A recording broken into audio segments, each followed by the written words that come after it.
Hey everyone, welcome to the Hardware Podcast. My name's Jackson Danner alongside my good friend Omar Borja. Omar, I should start off with asking, have you got any plans for this weekend, aside from watching some great college football? I have plans. I don't know the word's gotten out, but I am getting married this Saturday. Something about Labor Day weekend marriages in this podcast. But yes, I'm getting married.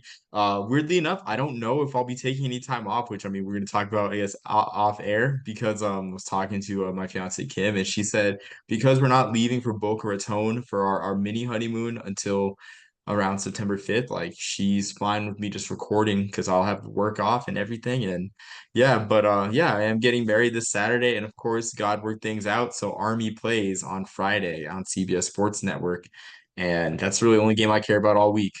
I can't explain it, but I had this same phenomenon last year when I got married on Labor Day weekend. You were there, Omar, you remember. Florida never plays a non-Saturday game in general, much less opening week, and they just somehow miraculously played on a Thursday night with Kirk Herbstreit, Chris Fowler on the call. Can't be explained. I'm not going to complain. It was awesome. I believe Tech might have played. I know they lost on the road in Laramie to Wyoming. I think that might have been Friday night, actually, if I That was remember right. Saturday. Texas Was Tech it lose. That was Saturday? Was it Saturday. just Yep, really late Saturday? Must have been it a really was. late Saturday because I know I got to watch it and I we had the rehearsal dinner that night too. So yeah, it just worked out, man. We're both two for two as far as being able to watch all of our teams play despite getting married on college football weekends. So at least it's not October 12th that you were getting married this year though, because that's I don't know if you've seen the memes and all that about, oh, got an invite for October 12th. That's cool. Happy for him. Won't be there because there's like five ranked matchups that week or something like that. I can't remember what the exact number is, but I mean, I'm not going to take an official stance on the fall weddings. I just say that, I feel kind like of. both of us have lost the right to do so Yeah, personally. even then, it's like you like it or not. End of the day, the people complaining about fall weddings, I don't know you for the most part. No one's really complaining in my circle, and yeah, I will be in the field. I'll be in the field for that October 12th slate. So it is what it is. Be watching on my That's phone. true. When you're in the army, that's that you kind of have other things dictating your time, unfortunately. So. Yeah, Well, we will exactly. kind of dip straight into it. We'll start off with a little bit, maybe more of an informal recap of what we saw last week. First off, I guess I want to start off with what the biggest game in most circles was in Georgia Tech, Florida State, and definitely what the headline is. Florida State being the first ever ranked team to lose in week zero. So I guess I'll start off with is it panic time for FSU? Is it what do you feel from a Seminole standpoint? And then we can talk a little bit more specifically about Georgia Tech. I think we'd like to get to Haynes King as well. Yeah, so I think so honestly, I don't think it's panic time because um whenever it comes to the I guess this new format of the 12 team playoff, you got, five conference champions, seven at larges, the top four get a bye. They're still in play. They're very much still in play for a bye as a conference champion. The thing is, though, is I guess the seeding, right? I could see Florida State going undefeated, getting a three, of course, maybe even a two, just depending what happens with the Big Ten, where the Big Ten cannibalizes itself in the last weeks of the season with them eliminating divisions, or the SEC doing the same in eliminating divisions, right? But I think this really hurts Florida State seeding if they were to run the table the rest of the way and go 11-1, 12-1, win the ACC. So I don't think it's panic. And that's just the thing. It's like with a 14 playoff, a game like this would truly be season defining. And it's just a shame we're losing that with the regular season. What I do think though is the ACC looks looks full of parity. In fact, in my first bowl projections on Redshirt Sports, I had NC State as my three seed, running the table in the ACC with one loss or if not undefeated. Because I heard that they have I think that they have a very light slate in the ACC, right? So I don't think it's panic time. I just think it kind of it redirects your path to the championship. You know what? You make a really interesting point of NC State dodging a bullet in their ACC slate. We've never seen a conferences this large before, right? So what we're gonna start seeing is kind of like what the NFL has almost, where like, oh, it doesn't necessarily matter that you're in a tough conference. It's what teams do you play in that conference, right? If you're in the SEC, you're playing barely over half of the other teams in the league, right? You're playing 8 conference games, and you don't know what they're going to be. And well, you do in a couple years beforehand, but you get what I mean. It's not like, oh, they're in the SEC. There's 12 teams in the SEC. We're one of 12. We play 8. We're going to have a tough schedule. No, it's not necessarily that way. Sometimes you can catch the short end of the stick, like Florida did this upcoming year, and sometimes you can catch the good side of it, like NC State apparently does this year. So, my from Florida State's perspective, my concern is not necessarily with the loss inherently.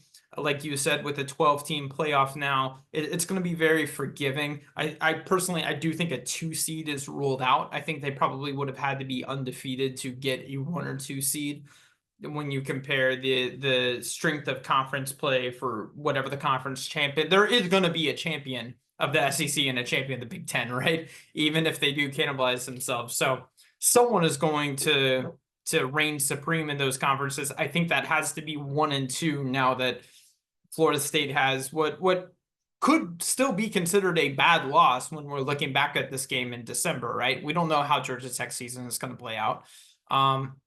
But my concern with FSU is that there were no immediate or obvious leaders, right? There was not a wide receiver with over 60 yards. There was not a running back with more than 35 yards. There was not a defender to reach double-digit sacks. There were zero, or not a defender to reach double-digit tackles. There were 0 sacks with a defensive line that was widely regarded as maybe the best unit or position group in all of college football. And then DJ Uiagalelei just he missed throws that needed to be made at times when they needed them, right? So it's not that they lost. It's just kind of that there's not really much of a silver lining in this loss. Like I can't find it. And I know being a Florida fan, I may be a little bit biased, but like I just don't see it even trying to look at it from an FSU perspective. So that's my take on it. But Yeah, I mean, I agree. And I think, like you said, the 2 seeds ruled out, but I mean, Florida State did not really look impressive all too much. Um, and I'm not gonna say this as like a personal attack on DJ Uiagalelei, but if you look at Oregon State kind of stayed in the same place with DJ Uiagalelei at quarterback as they were when Ben Goldbranson was at quarterback, right? And that's with the backing of course, Damian Martinez and a strong run game and everything, right? So, I'm just gonna say that it's like kind of, I guess it's a known kind of thing where it's like DJU has yet to really take a program and transcend it to the next level. There were glimpses at Clemson, but there hardly has been anything really consistent. But like you said, 2 seed ruled out. But I mean, this is just the reality of college football now, where it's like, the regular season is just, the games are scheduled, but one loss won't break your back.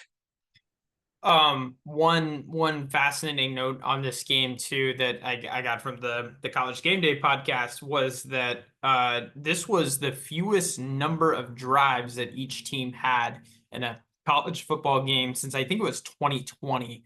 If they said that, I think that's what they said on the pod, and I believe they were quoting it correctly. Each team had 7 possessions, so really shortening the game. And when you consider that FSU had 2 solid possessions. Obviously, that first drive, I thought they were going to score 80 points and blow Georgia Tech out of the water. And then they had, to DJ Uiagalelei's credit, they had those 2 fourth down conversions that were critical. That game was going to be over if they didn't hit both of those.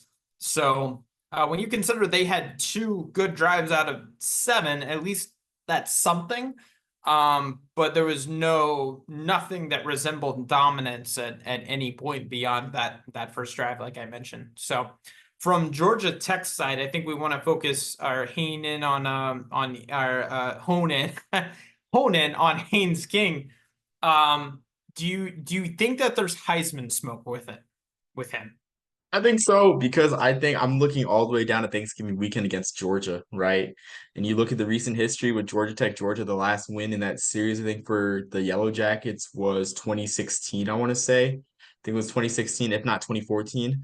But I mean, if Haynes King can lead Georgia Tech to victory, he already has a game on the national stage where he's a household name. And that's kind of the thing, right? You want to be a household name early in the season. You want to get the September Heisman hype there.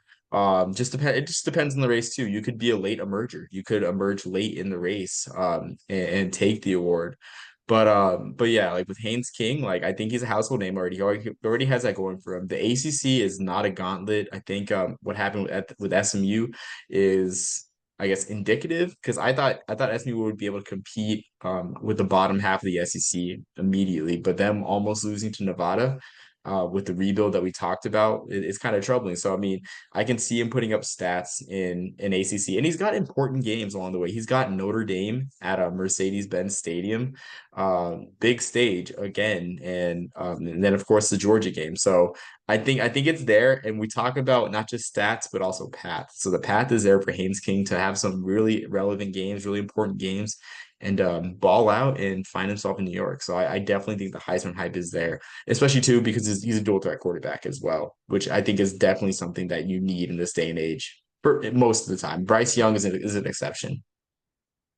Well, he does, to your credit, Omar, he does have one of the two boxes checked to win the Heisman. And one of them is to just have a path to win it, right? We've seen plenty of impressive guys over time that just maybe don't have the schedule, whether that's the school they play at or just the television rights to their conference as far as well that will there be the public's eyes on them at any point, right? And he does have that. Everyone was watching. If you're a college football fan, you were watching Georgia Tech FSU. And he does finish out at Georgia on the road at night.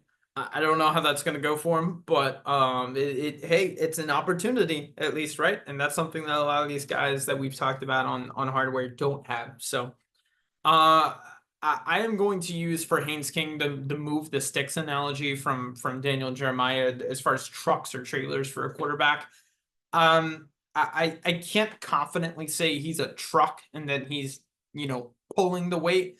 I don't want to say he's a trailer because he wasn't holding anyone back necessarily, but I think I want to say they don't win this game without Haynes King, but they didn't win it because of him. And I think that's an important distinction when you're talking about something like the Heisman. So I think that Georgia Tech wins this game or won this game because of the defense and because of the offensive line, but not necessarily, they don't win it without Haynes King, but it wasn't because of Haynes King either.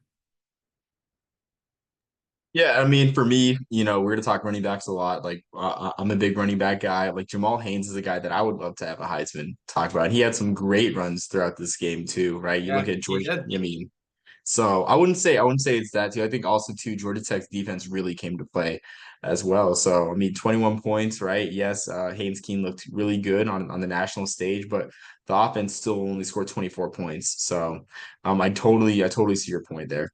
And Jamal Haynes had some of the most demoralizing runs that I saw too. Man, those 8, 9, 11 yard runs that he had, man, those were a killer to any momentum that Florida State might have had. So that's the last thing you need is these long drives that you just can't get them on a third down. It's just, like I said, demoralizing. So keeping it on the topic of running backs, I think we want to talk about, is this the year of FCS running backs? Because we mentioned Hope last so. week on the pod that it's been a long time since a running back won the Walter Payton Award. And even if they don't, even if one doesn't win the award this year, maybe there's a lot of depth across the entire league. So I'll let you name a few guys, and then I've got a few that I'd like to name as well. Yeah, so for running backs last week, I mean, the biggest one, which I know you're going to talk in detail, is Adam Jones. I just want to say the nickname Adam White Pac-Man Jones because we already have Adam Jones from the NFL. Adam Pac-Man Jones, a great return man, great quarterback. So Adam Jones is White Pac-Man, no racial, but yeah. So Adam Jones and their other back, geez, his name's escaping me, but their two backs had over 100 yards, and I think it's interesting because with Montana State in particular, you have a contender, and the way that that offense is formed, Sean Chambers, the great Sean Chambers, Wyoming transfer who beat Kelly Bryant in 2019. He's now on the sideline as a grad assistant. So the carries that were going to Sean Chambers are now going to those backs, especially more so to the fact that this is Tommy Malotte's show, and the backup quarterback is more of a pocket passer for Montana State. So those running backs need to get a fair amount of carries for sure. And I mean they're gonna be I think Montana State's gonna find themselves ahead in a lot of games.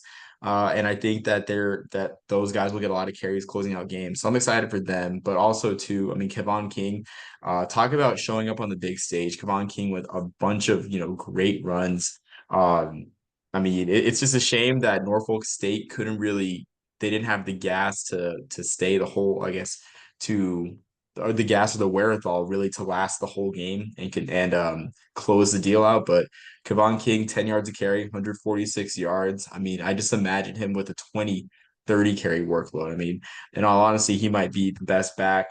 I mean, he has a potential to have probably one of the best rushing seasons for a MEAC back since John Martin from NCAA&T. But yeah, that's just my thoughts. A lot of great running back play, and I think the situations are optimal for those running backs.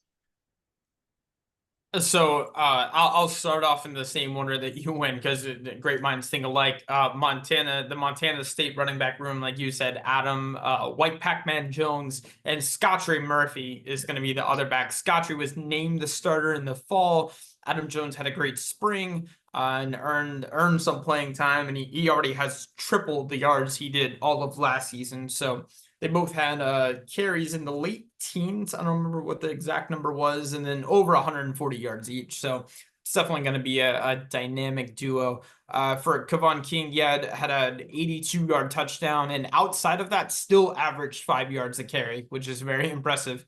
It's not like that long touchdown was, carrying it necessarily. So last year he only had 90 carries total. He's already on pace for well more than that with 14 attempts and last week. The main FCS running back aside from those guys, they wanted to mention someone I promise you've never heard of but should know now. Peyton Brown, a true freshman running back out of the Southeast Missouri State, 19 attempts, 97 yards, 3 touchdowns. So it incredibly impressive first showing. No highlights out yet. So good luck finding them. You just have to watch the game. But in high school, which he was in high school last year, he played football, basketball, and track. So dude's an athlete. Definitely someone that I'm going to be watching out of SEMO.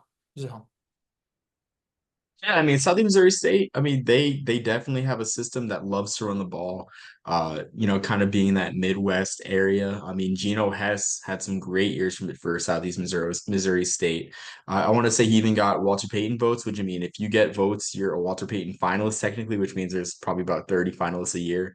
But I mean, he was a Walter Payton finalist, I do believe, in 2022 or 2023. So Southeast Missouri State, that's a great system for backs to get carries. And I mean, it's open league. I mean, the league, I guess the style of play in that league is very tough. It's a very tough Midwestern style of play.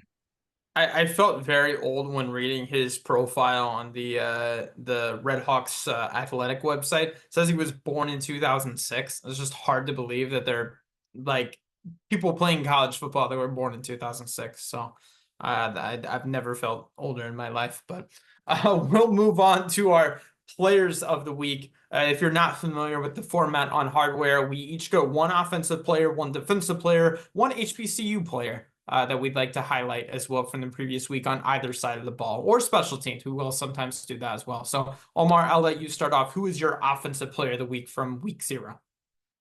So for me, offense player of the week, I'm gonna go with a guy that I talked about before, leading up to the week. And yes, his team didn't win, but I think with all the circumstances played in, the talent levels and everything, I think he's worthy of the honor. I'm gonna go with Marquis Adams. Marquis Adams from Delaware State, who showed great elusiveness, had 200 total yards, didn't throw for a touchdown, but he ran for a touchdown to tie Delaware State up with Hawaii at halftime.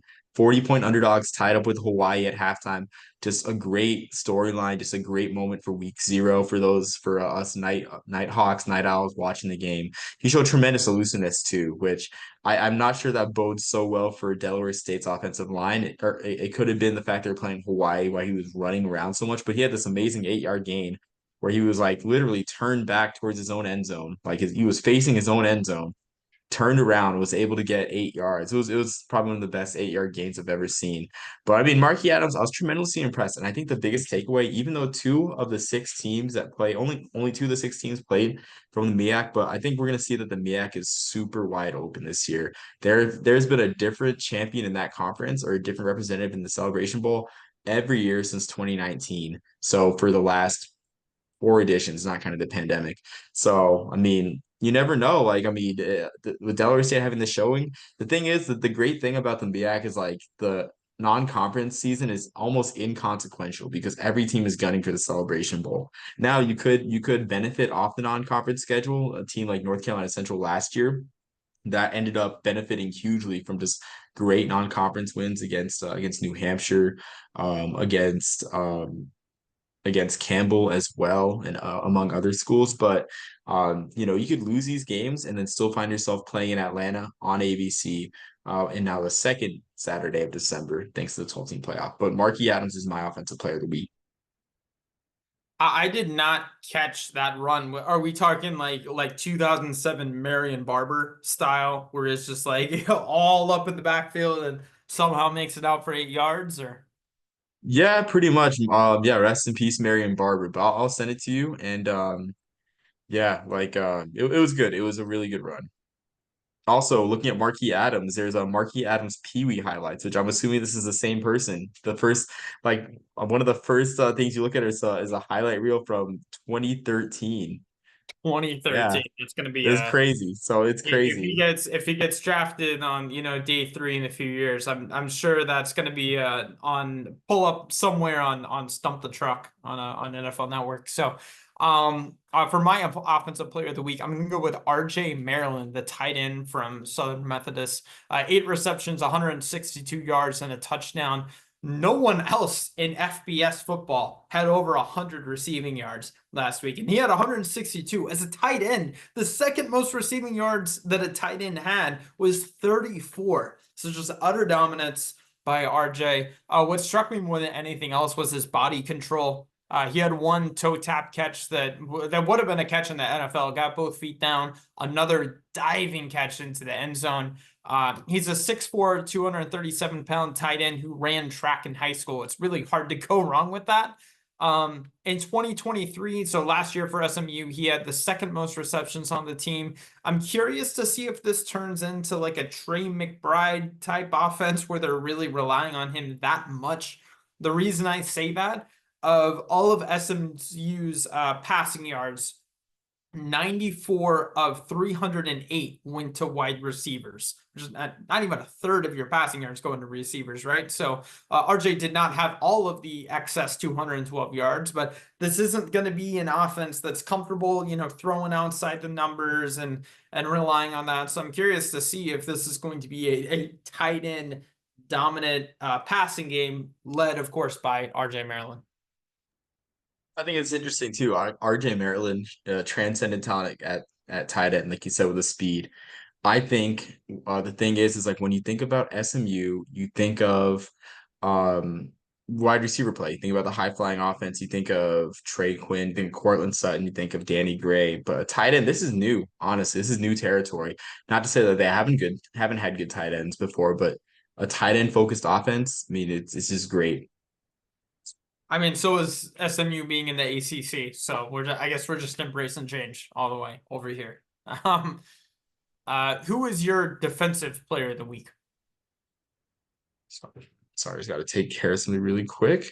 But my defensive player of the week, I'm actually going to go with AJ Richardson. So I guess both the guys that I talked about before the podcast, like for defense, for Norfolk State, Richardson was a preseason All-American. He didn't have any TFLs, but he sure caused havoc with 9 tackles from the outside linebacker position.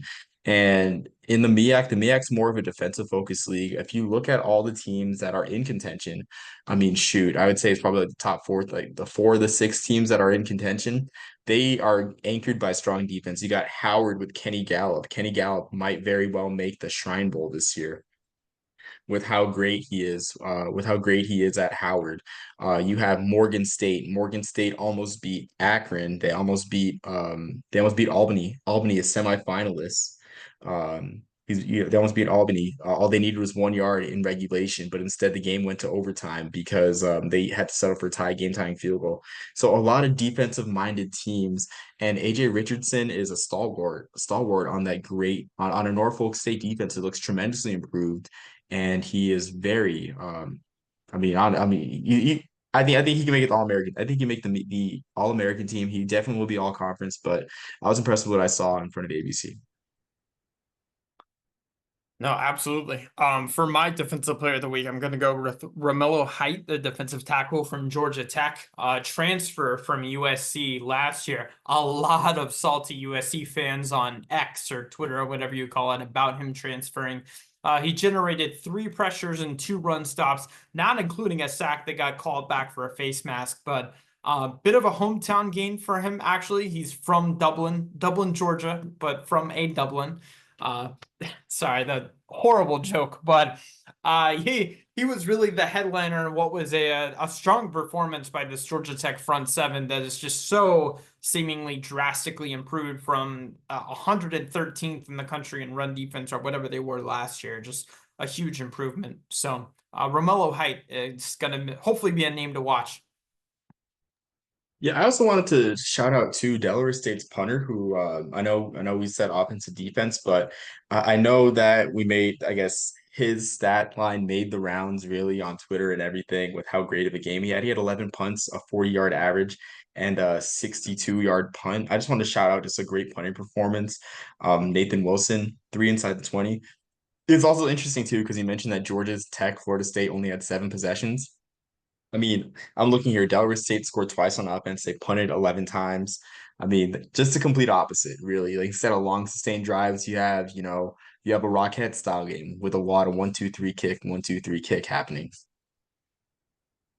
Completely different games happening in different countries. Just yeah, different dynamics. So, who is your HBCU player of the week from week 0? So I think my HBCU Player of the Week, with the Walter Payton Award being a quarterback award, I would have to say it's Daniel Richardson. I mean, with over 300 yards of offense, and this is a well-traveled quarterback. You'd be hard pressed to find. Honestly, he's probably the only quarterback in the country, or ever, that has started a Sun Bowl game at quarterback and started the XY Challenge. But over 300 yards. I mean, the talent is there. One of his receivers had over 100 yards receiving. And I think too, like he's probably one of the better quarterbacks in the SWAC, and he's gonna have to come up big. We talk about Pats. In doing research for this podcast, one of the games I'm gonna mention, Alabama State. They're going to face Alabama State, who was selected to win the SWAC East. That's a defense that allowed 15 points per game. So that is going to be a landmark game for him in his race for the Walter Payton Award. But over 300 yards, 3 touchdowns, no picks, and he brings great experience after Florida A&M Florida A&M lost Jeremy Musa at quarterback. So that's my player of the week. Daniel Richardson, amazing. I think it would be a disservice to not say that Daniel Richardson is the player of the week. So I'm going to go with the same. He had one of the best passes in the entire weekend to Thad Franklin Jr. It was a 20-yard touchdown. It was a fade that was placed perfectly on the outside shoulder. There was I don't know exactly what the coverage was, but there was a corner that seemed to be passing it off to the strong safety, and the strong safety couldn't get there in time. Corner couldn't get there in time. He placed it, led his receiver open, and that was his best pass of the night, probably. And he also had a 55-yard touchdown, most of those air yards to Jamari Gassett. So, yeah, phenomenal showing by Daniel Richardson. The translation of talent from playing at FAU to FAMU is nothing got lost. So. Yeah, absolutely. I mean, this is a rare time where we each have one player, I guess, the same player for player of the week, right? I mean, but Yeah, it's this just a isn't a limited common set thing. of I games. promise. If Yeah. it's your first time listening, usually I promise. Usually we have different players. So, but that just shows you how good of a week he had. And thankfully we talked about highlighted some other HBCU for performances. So, Yeah. as far as week one's games to watch, what's going to be your first one that the public should be watching? So I'm starting off with a little Thursday night football, right? And just for the context behind it. So the Southern Conference, which Do I I have to wrote. have Amazon Prime to watch this?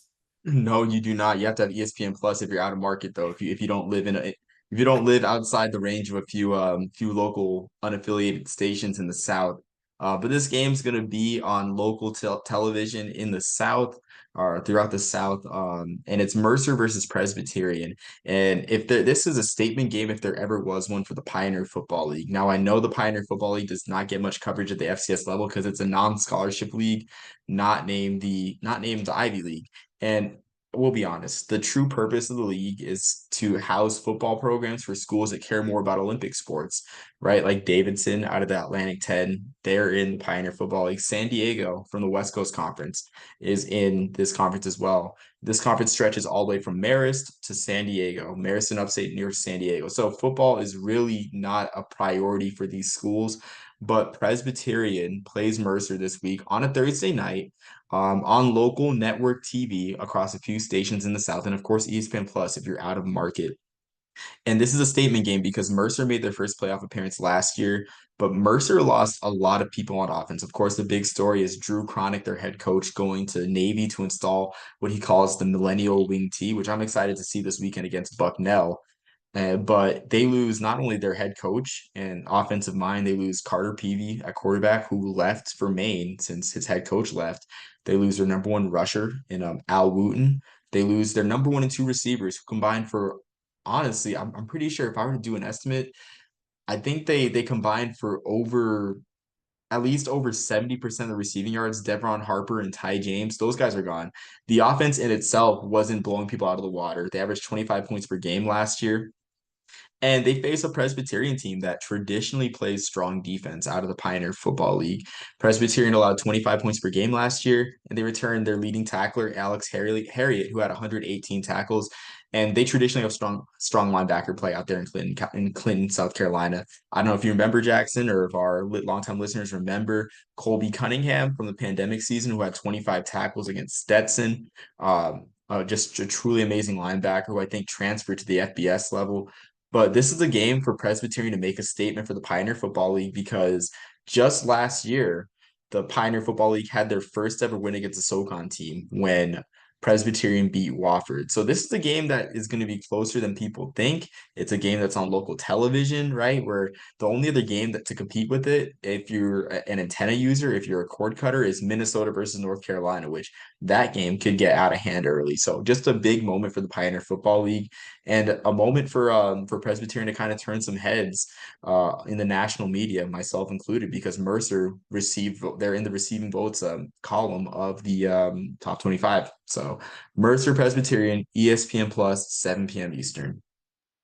This is the strongest Thursday night football slate that I can remember in a long time. Most eyes, I think, in the college football world are going to be turned to North Dakota State, Colorado. Really quickly, just a fascinating note I saw in North Dakota State. They have 27 returning seniors. That is insane. I like cannot remember hearing of that, which is amazing. But yeah, you've got NDSU, Colorado. You have Sacramento State, San Jose State on the late kick. Obviously, the game you just talked about, Fordham, Bowling Green. There's going to be a few. Howard Rutgers, I think, could be intriguing. I think Rutgers is eventually going to pull out with that one. But no, a really solid. I mean, just in sheer quantity for a Thursday night. There's, I think, north of a dozen games. So, for my first game of the week, I'm gonna go with Penn State at West Virginia. For Penn State, the defense is going to have a completely new look after losing 6 defensive starters and adding 3 portal additions. Obviously, former Indiana head coach Tom Allen is going to be the new defensive coordinator there after Manny Diaz left for Duke. From West Virginia, head coach Neil Brown, in my opinion, I think it's going to be really a defining year for him. He started out 22-25 and then finished last year 9-4, which is a remarkable turnaround. The good news for West Virginia is that the kind of nucleus they had on offense and quarterback Garrett Green and running backs Shaheem White and CJ Donaldson, they all return. In totality, actually 89% of their 2023 production is returning via stakingtheplains.com. So in this age of college football where in with the transfer portal really uh, continuous production is really going to be a huge advantage that we really might not see as much anymore, right? Used to be a given that you know, recruit your guys, let them develop, and then junior and senior year they're playing. Not so much anymore, unfortunately. So, um, that said, I really think the key for West Virginia to win this game is going to be not letting Drew Aller get comfortable. Last year against West Virginia, also in the opener, but at Penn State, it was his only game with over 300 passing yards. Like I said, that was a home game for him, so probably going to be a little bit different playing on the road in West Virginia. To his credit, he did a great job extending plays with his legs and then making the right reads after. But you know, West Virginia obviously has to get to him in time so that that doesn't happen. For the West Virginia defense, they're also getting a complete facelift. 8 out of 10 transfers on the went to the defensive side of the ball. The two of those 8 names that really caught my eye: Garnet Hollis Jr., a corner from Northwestern, 6-foot corner with long arms, has the potential to be the best corner that West Virginia has had in a long time. Jim Nagy put me onto him on his Twitter account, the director of the Senior Bowl. And then TJ Jackson, a name you might recognize from Troy, first team Sun Belt, has 22 and a half career TFLs from his time at Troy. So I think it's going to be an interesting matchup. Yeah, and I think it's interesting from the perspective for like the Big 12, like people like me who don't follow the Power Five as much. I see the Big 12 as kind of being a league that cannibalizes it. Um, four. Power four. Power Oh four. yeah, sorry, Power Four is gonna take some time getting used to. But I looked at when I was doing my bowl projections, I looked and I'm like, I can only see the Big 12 putting in one team in the 12-team playoff, if I'm being honest with you, because I see a league that where from I'd say the first 8 teams, the gap is very narrow. Honestly, 1 through 5, the gap is minuscule. Like I can see scenarios where Utah wins the league, where Oklahoma State wins the league, where Arizona wins the league, where Kansas State wins the league, where even Kansas wins it. And that's already the fight. Even Iowa State has a puncher's chance of winning this Big 12. But I think a win against West Virginia could help push the Big 12 into having more of an at-large conversation because that's a signature win. Because Penn State, I haven't projected for the 12-team playoff because they dodged Michigan this year. They still have Ohio State, but they dodged Michigan, and we're looking at easily an 11-1, 10-2 school that could make the playoff just by not losing too much, honestly. So a win against Penn State would be huge for the Big 12's at-large case for the playoff. So I guess going on to my second game, I'm skipping all the way to Sunday with my final 2 choices. So I'm gonna go first talking about North Carolina Central versus Alabama State. And I had talked about Alabama State a little bit early on, had hinted about it, but Alabama State has been chosen by the media to win the SWAC East. And the SWAC East is a stronger division than the SWAC West. And looking at Alabama State, I have to 100% disagree, or I have to 100% agree with the writers that this might be Alabama State's year with Eddie Robinson at coach. We're looking at probably the best defense in the FBS. They allow 15 points per game. They have Traquan Thomas with 12 and a half tackles for loss. He's one of 4 Alabama State starters who made the all SWAC defensive team, first team defense in the preseason. One of 4 starters. That's a third of the SWAC's all conference preseason team that are Alabama State Hornets. They returned to Marcus Cunningham at linebacker with 82 tackles, and they have one more. They have one more addition that could honestly make this defense almost I wouldn't say unbeatable, but this defense really elite. They have Rico Dozier coming in from Arkansas Pine Bluff with 128 tackles. So they have a chance to make some noise in the national stage, get themselves in the polls, playing in the Orange Blossom Classic, which it looks different this year. It's not Florida A&M Jackson State. In fact, Florida A&M abandoned the classic that they played in from 1933 to 1976 for various reasons, right? For North Carolina Central, we all remember Davius Richard. He was so fun to watch last year, and I wish him all the best in the pros. I think he already has a contract in the UFL. Should pro teams pass on him, so I'd be excited to watch him there. But replacing him, Walker Harris gave everyone a taste of what he could do. He had 5 touchdown passes against Mississippi Valley State, at Lucas Oil Stadium in the Circle City Classic, and he went an efficient 12 for 18 against UCLA. So Walker Harris provides not exactly the bruising type of game that Davis Richard had. He can still Harris can still make plays with his legs, but this is a real test. This is like I mean, making I guess my second career start at quarterback, I would not want it to be against this Alabama State defense. But Alabama State can really make a statement and introduce themselves to the national crowd in a year with big expectations in the Orange Blossom Classic. For my second game of the week, I'm going to go with South Dakota State at Oklahoma State, 2 p.m. Eastern time on ESPN Plus. I know I said last week that this might not be the best litmus test of where the FCS ranks up to the FBS just because of the Pokes inconsistency. But if you look back at last year's opening schedule, Oklahoma State, they only beat Central Arkansas by 2 touchdowns, and they lost 2 of their first 4. So you definitely can't say that they're slow starters, but they're not traditionally great starters like Oklahoma State either. So I absolutely think Oklahoma State is going to be on upset alert to the reigning FCS champions. So an Oklahoma State name to watch that kind of caught my eye. Ayo Shotomide King, wide receiver, offensive coordinator for OK State, Casey Dunn. He's found a few hidden gems over the years. James Washington, the 2-star recruit that ended up being the Bolitnikoff Award winner. And then Leon Johnson III, a Division III transfer from George Fox University, ended up signing with the LA Chargers as an undrafted free agent. Shotomide King transferred after 1 season at Snow College, the Badgers. That's certainly not random, right? So I'm excited to see whatever they saw in Chateau Mine King and wish the best of luck to him in the opener. Yeah, exactly. And I mean, we talked last week about what would be more surprising, or I guess what would be a bigger statement for the FCS. I went with North Dakota State beating Colorado. Or sorry, not North Dakota State beating Colorado. I went with South Dakota State beating Oklahoma State. I went with this game just because North Dakota State's offense is kind of, I wouldn't say gimmicky, but it's different. It takes a lot of preparing for outside of the normal. But this is just an amazing game, honestly. And with the 12-team playoff, like you win so it's crazy to imagine that if Oklahoma State were to lose this game, run the table, or go 1-2 in non-conference and run the table in the Big 12, like that's a team that has a bye week in the first round of the playoffs. So a totally weird thing to think of. I mean, just bring up these scenarios for the 12-team playoff, but they are very much well in the live, where a loss to South Dakota State could end your season. If you're a Power Four conference, if you're a Power Four team, you just got to win your conference and you are set with a bye week.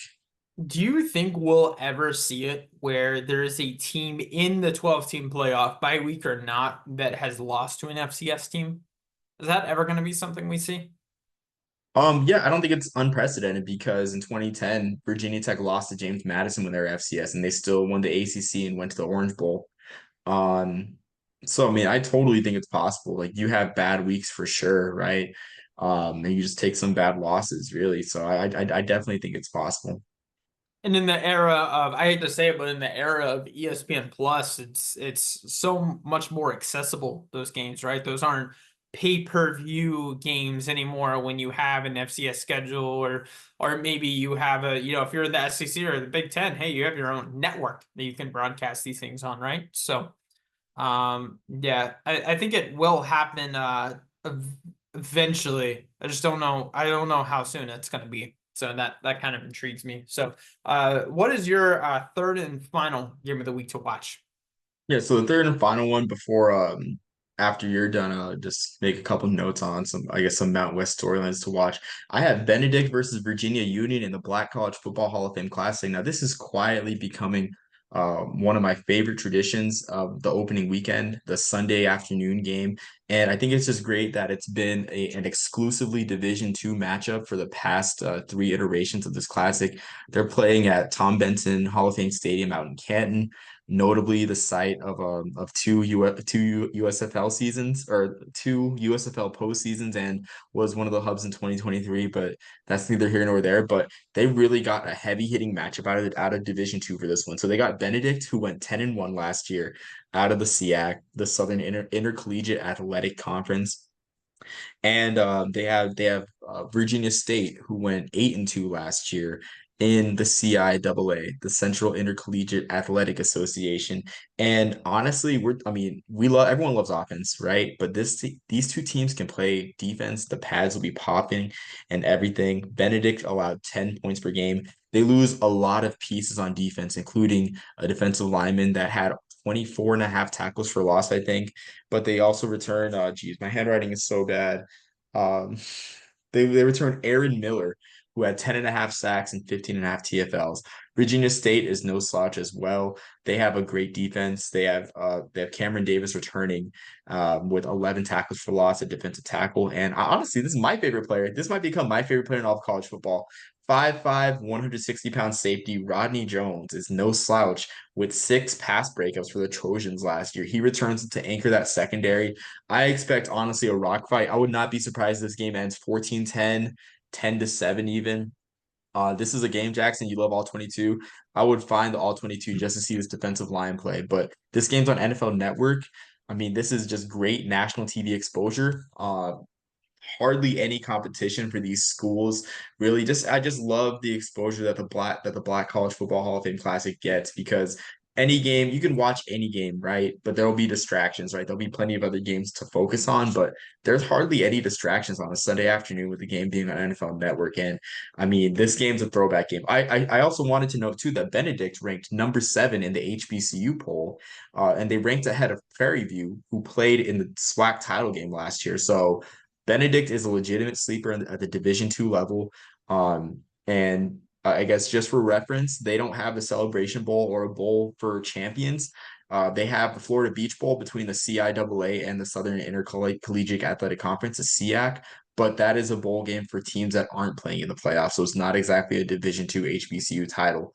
But Benedict could make some noise definitely in the Division II playoffs, and this is a way for both schools to get amazing exposure. You are at the very least going to get eyes on this game for plenty of restaurants and bars and just people in their households mistakenly turning on NFL Network thinking that there's a fourth week of preseason, right? So you're inevitably going to get some eyes on this game somewhere. So hopefully people, tune in for that and stay to see, this game. But no, I think that'll be great. So it's live football on a Sunday. Tune in, right? Why not? So for my last game of the week to watch, I'm gonna go with UNLV at Houston. I think this could be one of the better group of 5 Power 4 games that we see this year, just how it's gonna play out. Barry Odom, the head coach for UNLV, got off to a strong start, being 9-5, getting to a bowl game, winning Mountain West Coach of the Year. On the other side, Willie Fritz coming in from Tulane, obviously had sustained success, and they're getting crowned by his Cotton Bowl victory against USC. For Willie Fritz, there's been a lot of emphasis in the preseason on discipline. I love the phrase that's being continuously thrown around there is Cougs don't beat Cougs whenever there's a pre-snap penalty in practice. Fritz was very forthright with the media and saying that they're going to be playing multiple players at a lot of positions due to competition. It might not be till week 3 that they actually have a firm rotation set. I don't know if that's the best strategy against a team like UNLV.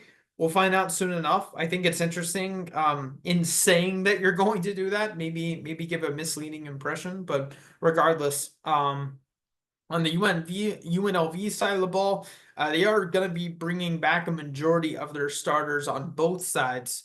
Quarterback Jaden Maeva I believe I'm saying that correctly, ended up transferring. Omar, do we know of any other quarterbacks on the depth chart at Of UNLV? course we do. Can we So think of one? so not only they got Matthew Sluka, the Zach Wilson of the Seven Hills, but they got Hajj Malik Williams, which I was reading my Phil Steele preview and I'm like, what? I'm like, this is almost too much quarterback depth because Hajj Malik Williams quietly had an amazing career at Campbell. So I mean, like, I. I don't know how they're. I mean, I don't know how they're getting those guys down there, but they got weapons. They got weapons galore out there in Las Vegas.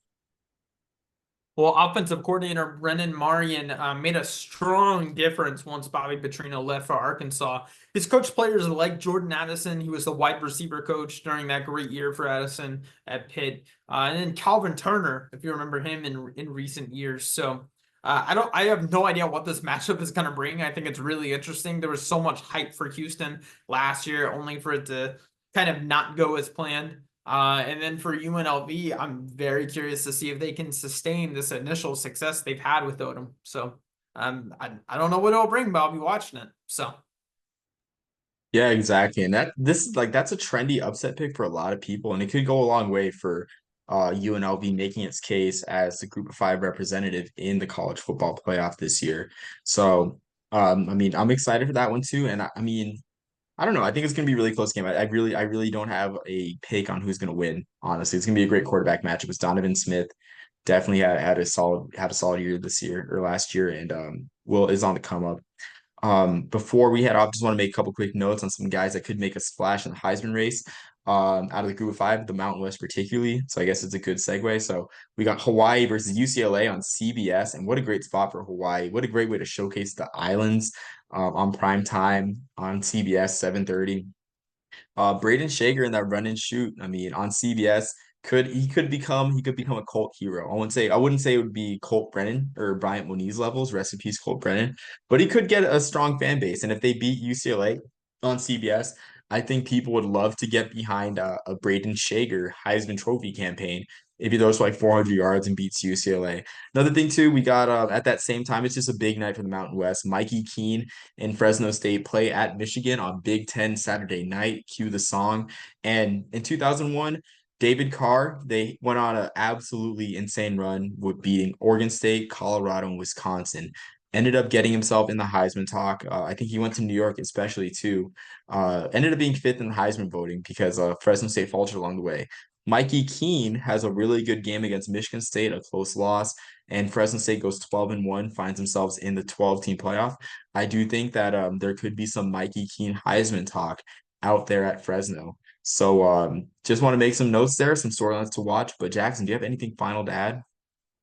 I don't think so. There's going to be plenty of storylines after this week, and think of all the things that we had to talk about in week zero that we did not really anticipate talking about, right? And it's only going to be that on a much greater scale in week one. So this is going to be the most possibly the most interesting college football year that we've ever seen. Just the way it's a new game. It's a completely different game than it was 5 years ago, and that maybe we don't like all the changes that have come about, but you know what? We're going to be watching it and we're going to be talking about it. That's for sure. So, personally, I'm just trying to embrace it, and I can't wait to see what it brings.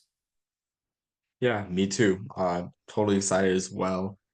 This week, I mean, I won't be able to catch much just since I'm getting married, but what I can catch, I mean, I'm just excited to just, report on it and not even report on it, just like take it all in and take what I can in.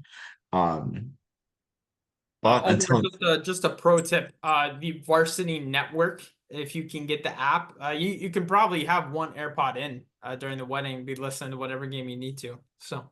Yeah, I don't own an AirPods, so I guess I'll just have to do without. But I appreciate that, Jackson.